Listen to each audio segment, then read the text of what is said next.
Ross Williams, and I'm from DC, Washington, DC. I was always self-motivated. So, I was always out the house. Whatever I found that I loved, I wanted to be good at it. So, it could be anything. I wanted to win. I had a basketball with me all the time. So when it was football season, I had a football with me all the time. Always self-motivated. I got 4 brothers, 1 sister. My sister would say that I'm her rock. Anytime she needs anything, she calls me. She knows she can talk to me about anything that she may not be able to say to, my dad, or our mom. So she would say I'm the rock. My brother George tells me he loves me more than anybody in this world. Me and him is the closest. We grew up together, so our bond is deep. So I live with my mom. My dad did it some years in prison, but he was always there, a phone call away or a drive away. He lived in DC. My mom lived in Virginia for a while before we moved back to Maryland, but mainly I live with my mom. And but my father was only a call or a drive away. My mom is everything to me. My mom is superwoman. I wouldn't be here without my mom. She's just an amazing individual. When she loves somebody, she loves somebody to the moon and back if she loves you. So my wife is everything to me right now. I apologize to her every day that I brought so much baggage into our life, unnecessary baggage. So I thank her every day for being by my side, for going to 1 million doctor visits with me, to holding her emotions in when I need her to bring it out when I need her to. So she's just been amazing to me. My kids is absolutely everything to me. There's nothing in this world I love more than my kids. I want to give them everything that I didn't have, everything I had, everything I didn't have, and more. Amazing kids, and I love them to death. When you got somebody else that you think about, somebody else to count on, you can't lose. So they brought a whole nother motivation to my life, because I know if they fail, it's going to be because of me. It wasn't really me seeing Mike or me seeing, Larry Bird or Magic Johnson. It was more me wanting to be better than my older brothers at everything.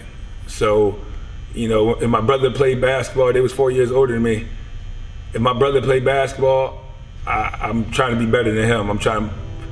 If my brother played football, I'm trying to be better than him. So I would say that my motivation to play sports actually came from my brothers. When they started playing, I was a young boy, and I never could beat them. Never was better than them. And then obviously later down the road, I ended up better than them in football and basketball. So, when I beat them, I realized that any goal that you set, just because you don't get it the first time or in a day or in a year, if you keep pushing it, eventually happens. I looked up to Steve Francis, I looked up to Baron Davis, I looked up to Allen Iverson, I looked up to Jason Williams. A lot of them was my favorite players. In high school, I played varsity for basketball and football. And my best basketball memory for sure would be one game when I hit 8 straight threes, and it was literally straight. Dante Twine, he played, he was a quarterback in football, and then he was a point guard in basketball, so he was the toughest dude as far as in high school. In AAU, I played against O.J. Mayo, Derrick Rose, Raymond Felton, Michael Beasley. I played against all of them. So after high school, I went straight to Kansas. I ended up at a JUCO, Seward Community College. Top JUCOs down there in Kansas. If anybody know anything about JUCO ball, that's where everything's at, Hutchinson and all that stuff. I left there, I went to Cali, to Palomar, and then I came back to East Coast. I was gonna go to Bowie State, but I ended up deciding to go to St. Andrews. Well, that day was more like 3 days. The 3 days before that situation had happened, I started having these nagging headaches, and it would not go away, kind of like what I got now. but I had these nagging headaches, and then it got worse throughout the day. Then it got worse the next day. I went to the hospital. They told me I had a sinus infection, so they gave me some medicine. I came home and ended up having to be senior night. My mom and my stepdad picked me up.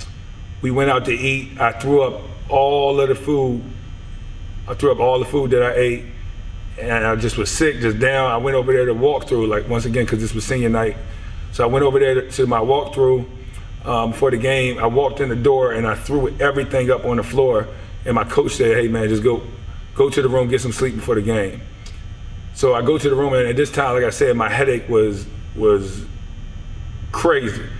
My stomach was hurting. I felt weak. So the sleeping was the only thing. And for 2 days, I damn near didn't get any.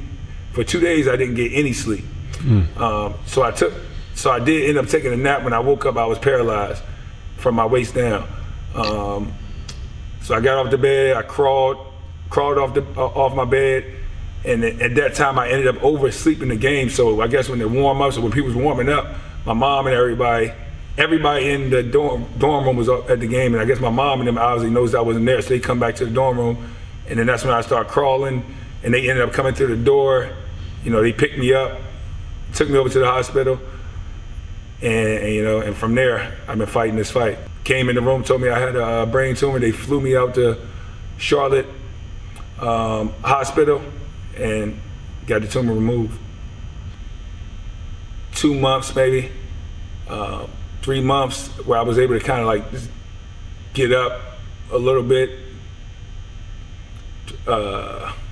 start back, learn how to walk. But I ended up going back and finishing out my my senior year. And then I went back and finished out school. So they ended up moving my dorm to like a bottom floor, and they gave me rides to everywhere, to my classes. You know, like I said, at that time I barely was walking. But I remember when I started trying to get myself back, I would literally jog or try to walk fast and fall down, and then try to. That went on for a week, 2 weeks, whatever it is, 3 weeks. And then it started with jogging. I would literally jog and fall down. And my doctor told me I shouldn't be doing all this stuff, but I was doing it anyway. I would start trying to jog and fall down. So my brain and everything had to get back, and they told me I need to take it slow, but I wanted to push it. So it was times where I would just go to the gym and literally jog, fall down, and try to get my mind back right. And then I went to run and fall down. You know, my teammates, they'd be mad at me when they saw me in the gym, you know, falling over. You shouldn't be here. You shouldn't be doing that, you know. And that's kind of how I got back to you know, normal life. I never wanted anybody to feel sorry for me. So, you know, just because I was going through that, I didn't want anybody to say, "Oh man, you know," or think I'm handicapped or I need somebody to help me. No, that was a big mental hurdle that I wanted to get through, where I told my mom didn't want me to go back to school. I said, "Mom, I'm going back to school regardless." So it was a big mental hurdle that I needed to get over for myself, to show myself that nothing can stop me. The doctors told me I would never be the same.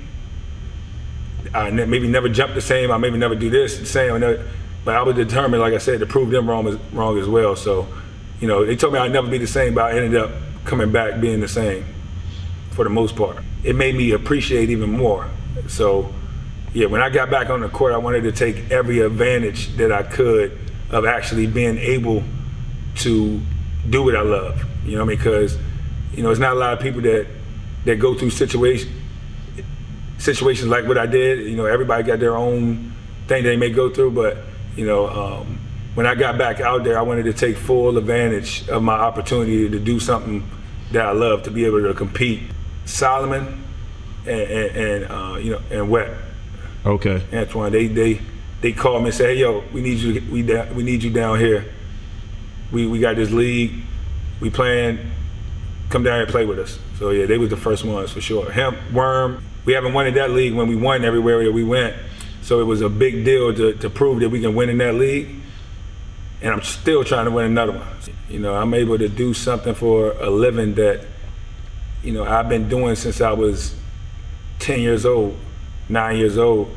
So me able to give back to athletes, to the younger generation, my knowledge, leadership, mentorship is everything to me. I have a burning desire just to give everybody. I want everybody to dream.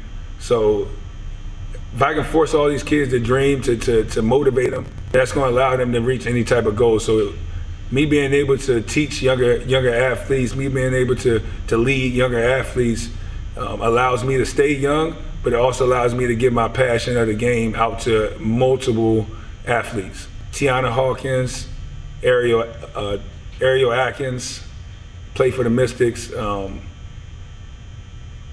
Olivia McGee, that's my goddaughter. Olivia McGee about to be playing for UVA.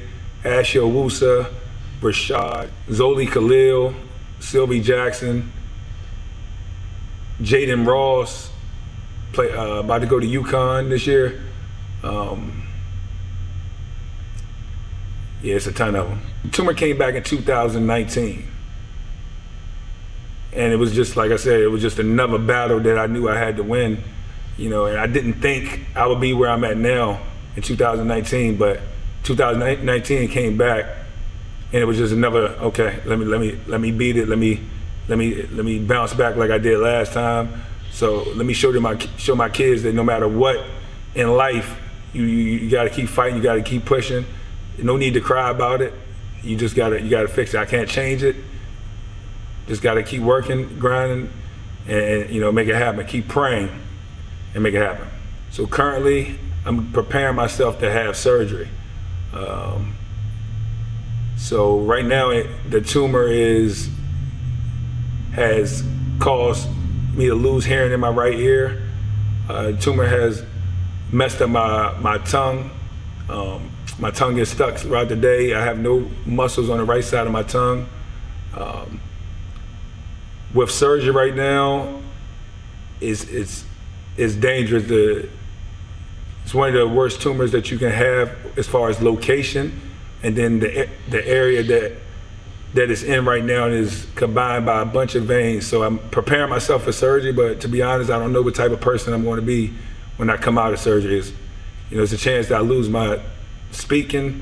It's a chance that I lose my ability to swallow. It's a chance that I, can die. It's a chance that, I not use my right arm ever again. So right now I'm in a place of uncertainty.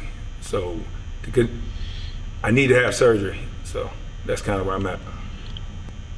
Prayer, positive vibes. That would be amazing for me and my family right now. All the prayers have led me actually to where I'm at now. I got turned down by Johns Hopkins Hospital. I got turned down by a hospital in Miami. I got turned down by a hospital at University of Duke. And then I ended up, through prayer and through God, running into, for a second opinion.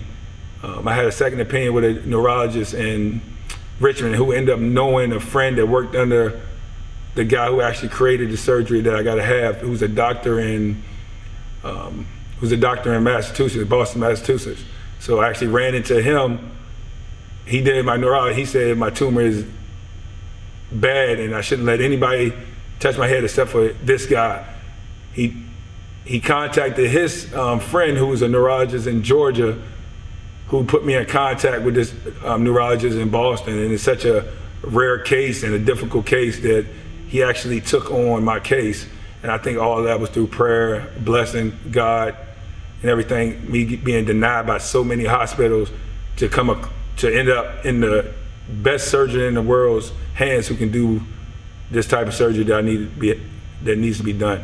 Like I said, growing up, I just always wanted to be the best at everything. So, I would say I got it from my mom, I got it from my brothers, I got it from, my surroundings. I wanted to always be the first to do everything. Like I was the first one to go to college in my family. You know, and it wasn't because my mom was pushing me or, you know, I had people, hey, you need to go to college. It was me actually telling myself, I'm going to go to college.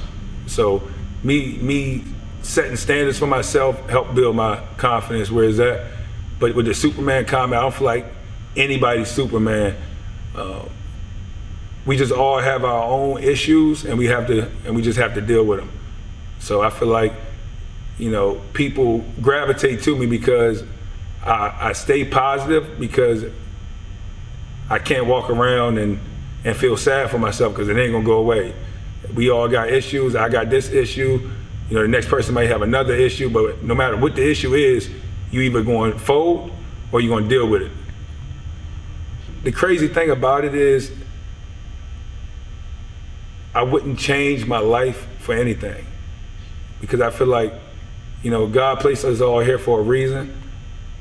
And I feel like me having this tumor is helping people out that I don't even know. 2 years ago, I had a girl that I obviously still train, but she plays at the University of Richmond, and her mom came in here first 2 sessions and didn't know my full story. So she's watching me train her daughter, and she asked me, hey, what's that scar on the back of your neck? And I say, I had a tumor. She just started break out crying. Her son locked himself in a room for 2 weeks straight, not talking to anybody. He ended up having a tumor behind his eye that was causing him seizures, and he didn't know what was going on. And you know, he just didn't want to talk to anybody. And this lady ended up running into me. You know, she gave me his number. I called him, he didn't pick up. So I ended up making the drive down to Gainesville. Talked to him.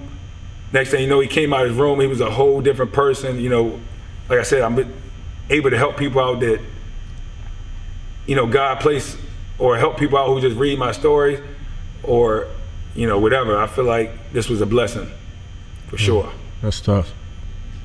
I don't like to talk to too many people about my situation, like I said, because I feel I don't ever want to be a burden. Like, I don't want to be a burden on my wife. I don't want to be a burden on my kids. I don't want to be a burden on my mom.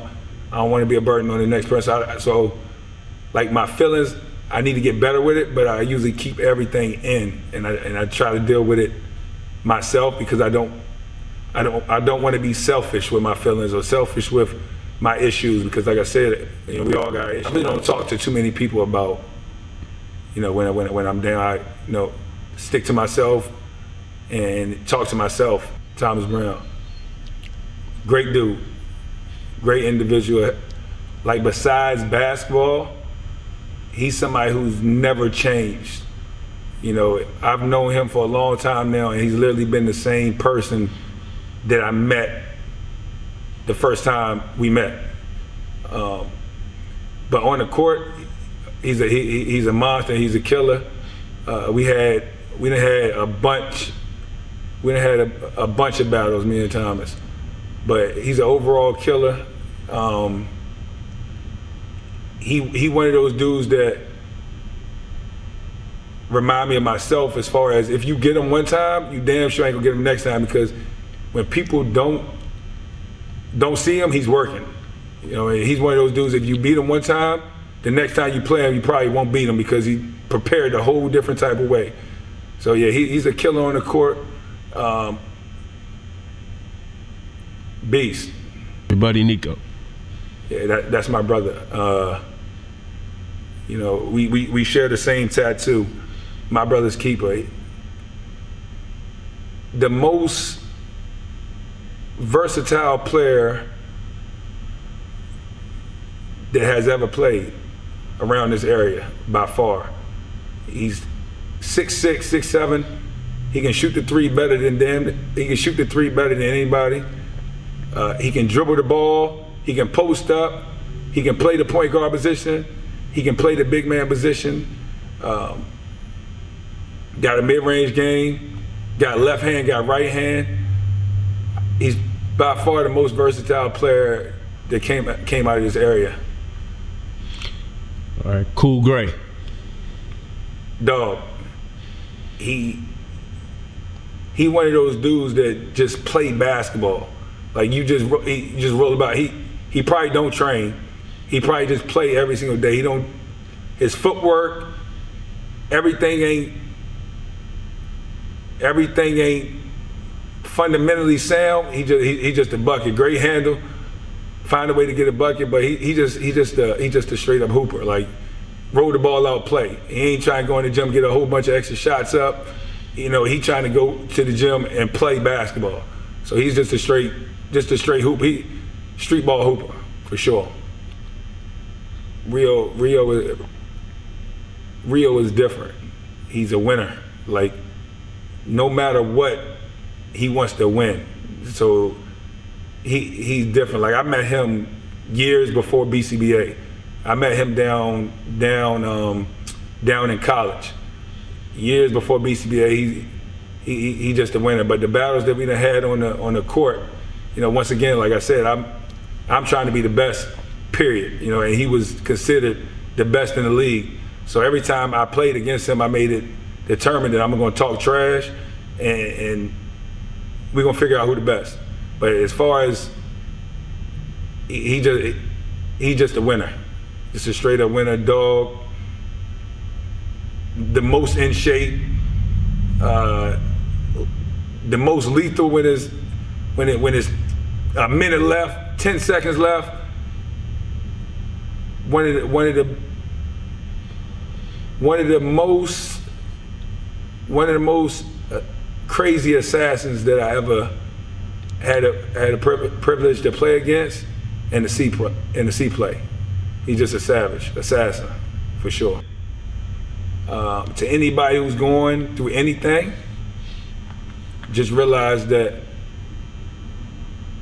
we all got issues, right? Your issue may be bigger than the next person's, but they got an issue. Keep fighting, wake up, determined to get through life, because we only got one life to live, and there's people out there that's counting on you. Don't ever give up on yourself. Appreciate you. Mm-hmm.